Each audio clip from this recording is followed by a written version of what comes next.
श्री गणेशाय नमः। बोलिए चौथ माता की जय।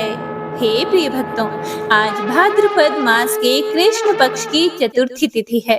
तो आज की इस वीडियो में आप सुनेंगे चौथ माता की कथा और भगवान श्री गणेश की बहुत ही दुर्लभ और पौराणिक व्रत कथा।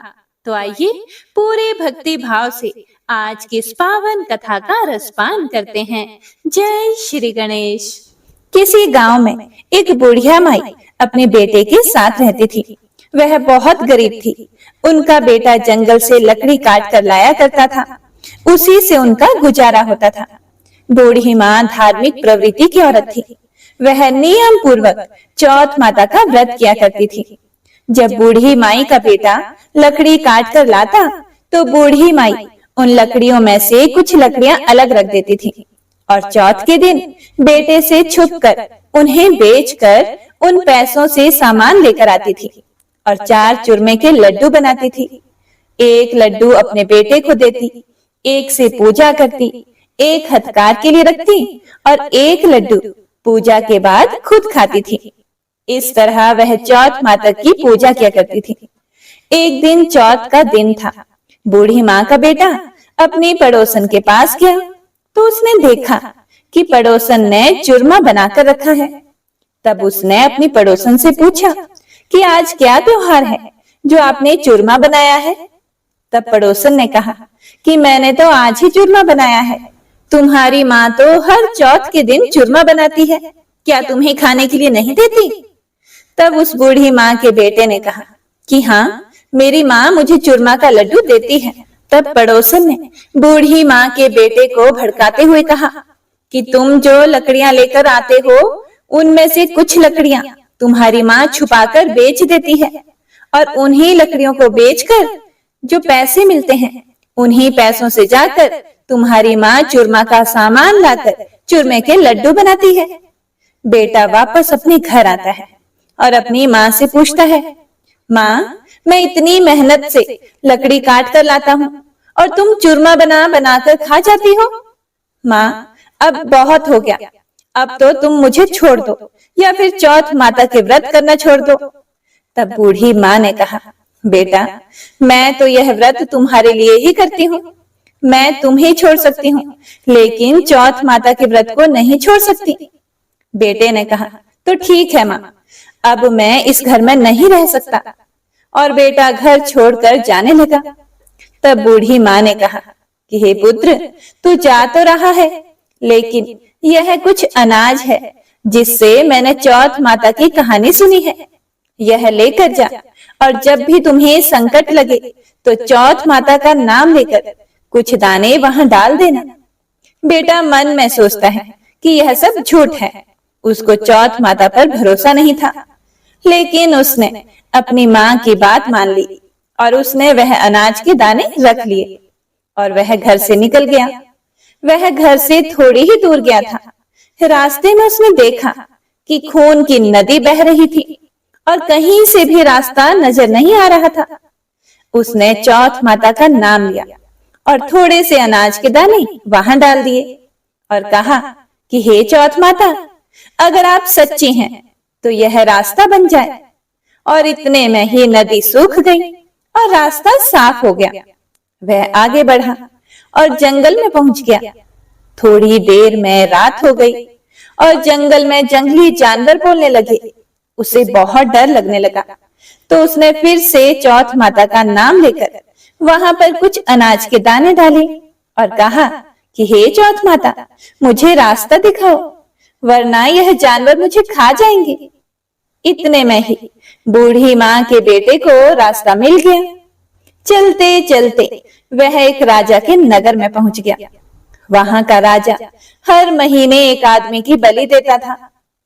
चलते चलते वह बूढ़ी माँ के घर पर गया तो उस लड़के ने देखा कि वहां बूढ़ी माँ पूड़े बना रही थी और पूड़े बनाते बनाते वह रो भी रही थी। फिर वह लड़का उस बूढ़ी माँ के पास जाकर उनसे पूछता है कि माँ जी, आप क्यों रो रही हो? तब वह बूढ़ी माँ बोली कि मेरे एक ही बेटा है और आज उसे राजा के पास बलि देने के लिए जाना पड़ेगा। यह पूड़े मैं उसी के लिए बना रही हूँ। तब उस लड़के ने कहा कि मुझे भूख लग रही है, आप यह पूड़े मुझे ही दे दो, मैं आपके बेटे के बदले राजा के यहाँ बलि देने चला जाऊंगा। यह सुनकर बूढ़ी माँ ने उसे पूड़े दे दिए। रात को सोते समय उसने बूढ़ी माँ से कहा कि जब भी राजा का बुलावा आए तो आप मुझे बता देना। आधी रात को राजा का बुलावा आया तो बूढ़ी माँ सोचने लगी, घर पर आए हुए बेटे को मैं बलि चढ़ाने के लिए कैसे भेजूं? इतने में ही वह उठ गया और बूढ़ी अम्मा को बोला कि मेरा ठेला और मेरी लाठी दे दो। बूढ़ी अम्मा ने सोचा कि आज तक कोई भी राजा के यहाँ से वापस नहीं आया, तो यह भी नहीं आएगा। राजा के आदमी उसे ले गए और आवा में उसकी चिनाई कर दी। तब उसने चौथ माता का नाम लेकर कहा, हे चौथ माता, आपने पहले भी मेरे संकट टाले हैं, इस बार भी आप इस संकट को टाल देना। इतने में ही आवा पक कर तैयार हो गया। 2-3 दिन बीत गए। 2-3 दिन बाद आवा के पास बच्चे खेल रहे थे। उन्होंने आवा पर पत्थर मारा, तब उसमें से आवाज आई और आवाज सुनकर बच्चे राजा के पास जाकर बोले कि राजा जी, आवा पक गया है। राजा ने सोचा कि 6 महीने में आवा पकता था, अब 3 दिन में ही आवा कैसे पक गया?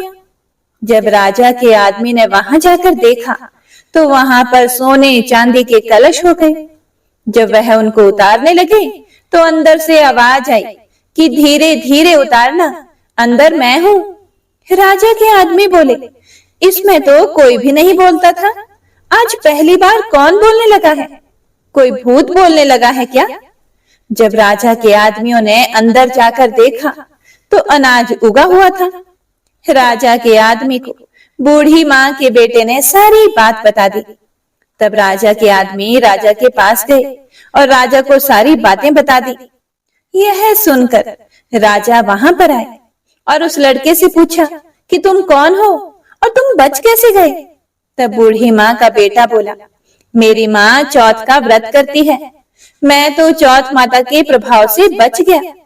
राजा को उस पर यकीन नहीं हुआ। तब राजा ने उसकी परीक्षा लेने के बारे में सोचा। तब राजा उससे बोला कि तुम एक घोड़े पर चढ़ जाओ और मैं दूसरे घोड़े पर चढ़ जाऊंगा। तुम्हारे हाथ पैर रस्सी से बांध लेंगे। अगर रस्सी खुलकर मेरे हाथ पैर में बंध जाएगी तो तुम्हारी चौथ माता सच्ची है। तो फिर वह लड़का और राजा अपने अपने घोड़े पर बैठ गए। तो उस बूढ़ी माँ के लड़के ने थोड़े से अनाज के दाने डाले और कहा, हे चौथ माता, मेरी लाज रखना। और इतने में ही उसकी रस्सी खुलकर राजा को बंध गई। राजा ने सोचा कि चौथ माता तो सच्ची है। उन्होंने अपनी बेटी की शादी उस बूढ़ी माँ के बेटे के साथ कर दी। वह वहीं रहने लगा। बहुत दिनों बाद उसने कहा कि आज हमारे गांव की तरफ बिजली चमक रही है। तो राजकुमारी ने पूछा कि आपके गांव भी है क्या? तो बूढ़ी माँ के बेटे ने कहा कि हाँ, मेरा गांव है, वहां पर मेरी माँ रहती है।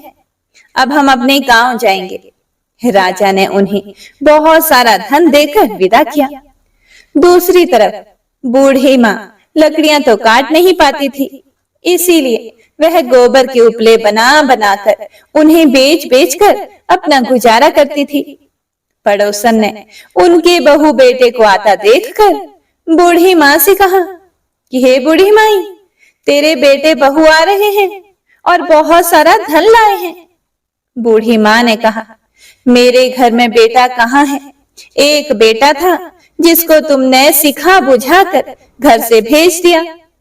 पर बूढ़ी माँ का मन नहीं माना और उन्होंने छत पर चढ़कर देखा तो सच में ही उसके बेटे बहू आ रहे थे। बेटे बहू अपने घर आए और अपनी बूढ़ी माँ से उन्होंने आशीर्वाद लिया और कहा कि हे माँ, हम चौथ माता के प्रभाव से ही बचे हैं। तब सारी नगरी में ढोल नगाड़े बजाकर कहा गया कि बेटे की माँ और उसकी पत्नी सब कोई चौथ का व्रत करें। हे चौथ माता, जैसे आपने बूढ़ी माँ पर अपनी कृपा की, वैसे ही अपने सभी भक्तों पर अपनी कृपा दृष्टि करना। जय हो चौथ माता की। जय श्री गणेश। हे प्रिय भक्तों, तो आइए अब सुनते हैं गणेश जी की बड़ी ही पावन कथा। पौराणिक कथा के अनुसार बहुत समय पहले की बात है। भगवान विष्णु का विवाह लक्ष्मी जी के साथ सुनिश्चित हो गया। अब विवाह की तैयारियां भी होने लगी। खूब धूमधाम से विवाह की तैयारियां हो रही थी। सभी देवताओं को निमंत्रण भेजे गए, लेकिन गणेश जी को निमंत्रण नहीं दिया गया था। कारण जो भी रहा हो, अब भगवान विष्णु की बारात जाने का समय आ गया। सभी देवतागण अपनी पत्नियों के साथ विवाह समारोह में आए। सभी ने देखा कि गणेश जी कहीं दिखाई नहीं दे रहे हैं। तब वे सभी आपस में चर्चा करने लगे कि गणेश जी कहीं दिखाई नहीं दे रहे। क्या गणेश जी को न्योता नहीं भेजा गया, या स्वयं गणेश जी ही किसी कारण नाराज होकर विवाह में नहीं आए होंगे। आपस में वे सभी चर्चा करने लगे। सभी को इस बात पर आश्चर्य होने लगा। किसी को कोई जवाब नहीं मिला, तो तभी सभी ने सोचा कि क्यों ना भगवान विष्णु से ही इसका हम कारण पूछ लें। विष्णु भगवान से पूछने पर विष्णु भगवान ने कहा कि हमने गणेश जी के पिता भोलेनाथ महादेव को न्योता भेजा है। यदि गणेश जी अपने पिता के साथ आना चाहते हैं तो आ जाते, अलग से न्योता देने की आवश्यकता भी नहीं थी। दूसरी बात यह है कि उनको 1.25 मन मूंग, 1.25 मन चावल, 1.25 मन घी और 1.25 मन लड्डू का भोजन दिन भर के लिए चाहिए। यदि गणेश जी नहीं आएंगे तो कोई बात नहीं, दूसरे के घर जाकर इतना सारा खाना पीना अच्छी बात भी नहीं होता। अभी वे सभी यह चर्चा ही कर रहे थे कि किसी ने सुझाव दिया, यदि गणेश जी आ भी जाएं तो उनको द्वारपाल बनाकर बैठा देंगे कि आप घर का ध्यान रखना। आप तो चूहे पर बैठकर धीरे धीरे चलोगे तो बारात से बहुत पीछे रह जाओगे। यह सुझाव सबको पसंद भी आ गया, तो भगवान विष्णु ने अपनी सहमति दे दी। अब नारद भगवान को किसी तरह से गणेश जी को बुलाने के लिए भेजा गया। गणेश भगवान ने जैसे ही निमंत्रण सुना, वे जल्दी जल्दी भगवान विष्णु के विवाह में सम्मिलित होने के लिए आ गए। अब जब समारोह में गणेश जी उपस्थित हो ही गए, तो जैसा कि सभी देवी देवताओं ने मिलकर विचार विमर्श किया था, तो गणेश भगवान को किसी तरह से समझा बुझाकर घर की रखवाली करने के लिए बैठा दिया गया। अब बारात चल दी। सभी देवी देवता बारात के साथ चल दिए। तब नारद जी ने देखा कि गणेश जी तो दरवाजे पर ही बैठे हुए हैं। तो वे गणेश जी के पास गए और उनसे रुकने का कारण पूछने लगे। नारद जी ने पूछा, क्या बात है गणेश जी, आप द्वार पर इस तरह से क्यों बैठे हो? विष्णु जी ने तो आपको अपने विवाह में सम्मिलित होने के लिए बुलाया था। वे आपको अपने साथ बारात में लेकर नहीं गए? कहीं ऐसा तो नहीं वह आपको अपने घर का द्वारपाल बनाकर यहाँ छोड़कर चले गए हो? गणेश भगवान को सारी बात समझ में आई, तो वह बहुत ही क्रोधित होकर कहने लगे, नारद जी, तब तो भगवान विष्णु ने मेरा बहुत बड़ा अपमान किया है। नारद मुनि तो सारा हाल जानते थे कि गणेश भगवान के बिना तो विष्णु भगवान की बारात आगे जा ही नहीं सकती थी। तब नारद जी गणेश भगवान को कहने लगे कि अगर आप अपनी मूषक सेना को आगे भेज दें तो वह रास्ता खोद देंगे, जिससे कि सभी वाहन धरती में धंस जाएंगे। तब तो विष्णु भगवान को आपको सम्मान पूर्वक अपनी बारात में बुलाना ही पड़ेगा। अब भला किस बात की देरी थी? अब तो गणेश जी ने अपनी मूषक सेना को जल्दी से आगे भेज दिया और सेना ने जमीन खोद दी। जब बारात वहां से निकली तो रथों के पहिए धरती में धंस गए। लाख कोशिश करने के बावजूद भी पहिए नहीं निकले। सभी ने अपने अपने उपाय किए, फिर भी पहिए तो निकल नहीं पाए, बल्कि टूट गए। अब किसी की समझ में नहीं आ रहा था कि अब क्या किया जाए। तब नारद जी, जो विष्णु भगवान की बारात में पहुंच चुके थे, उन्होंने कहा, आप लोगों ने गणेश जी का अपमान करके अच्छा नहीं किया। यदि उन्हें मनाकर लाया जाए तो आपका कार्य सिद्ध हो सकता है और यह संकट भी टल सकता है। तब शंकर भगवान ने अपने दूत नंदी को भेजा और नंदी ने किसी तरह से समझा बुझाकर गणेश जी को लेकर आए। तब गणेश जी का आदर सम्मान किया गया, उनकी पूजा की गई। तब कहीं जाकर रथ के पहिए निकले। पहिए तो निकल गए, लेकिन वह टूट फूट गए थे, तो उन्हें सुधारता कौन? पास के खेत में खाती मतलब कि किसान काम कर रहा था, तो उसे बुलाया गया।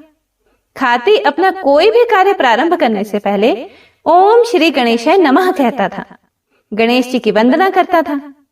अब जब सभी लोगों ने उससे निवेदन किया तो खाती ओम श्री गणेशाय नमः कहकर मन ही मन गणेश जी की वंदना करने लग गया, और देखते ही देखते खाती ने सभी पहियों को ठीक कर दिया।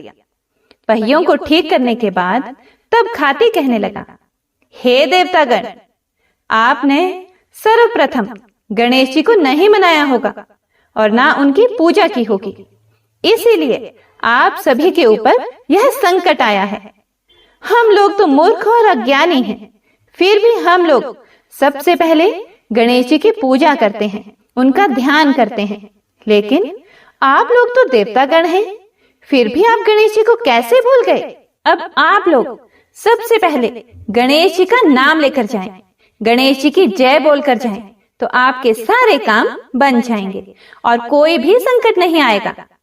ऐसा कहते हुए बारात वहां से गणेश भगवान को अपने साथ लेकर चल पड़ी, और फिर धूमधाम से विष्णु भगवान का माता लक्ष्मी के साथ विवाह संपन्न हो गया और सभी सकुशल घर लौट आए। हे गणेश जी महाराज, जैसे आपने भगवान के कार्य सिद्ध किए, ऐसे ही कथा सुनने वाले, सुनाने वाले और हुंकारा भरने वाले सभी भक्तों के कार्य सिद्ध करना, सभी के कष्टों को हर लेना, सभी भक्तों की मनोकामनाओं को पूर्ण करना। तो सभी भक्तजन एक बार प्रेम से बोलिए, गौरी पुत्र गणेश भगवान की जय। बोलिए चौथ माता की जय। हे प्रिय भक्तों, तो यह थी आज की कथा। उम्मीद करती हूँ आप सभी भक्तों को पसंद आई होगी। पसंद आई हो तो लाइक शेयर कमेंट जरूर कीजिएगा और इस कथा को ज्यादा से ज्यादा शेयर कीजिएगा, ताकि सभी भक्तजन कथा को सुनकर पुण्य फल प्राप्त कर सकें। भगवान श्री गणेश आप सभी की मनोकामनाओं को पूर्ण करें।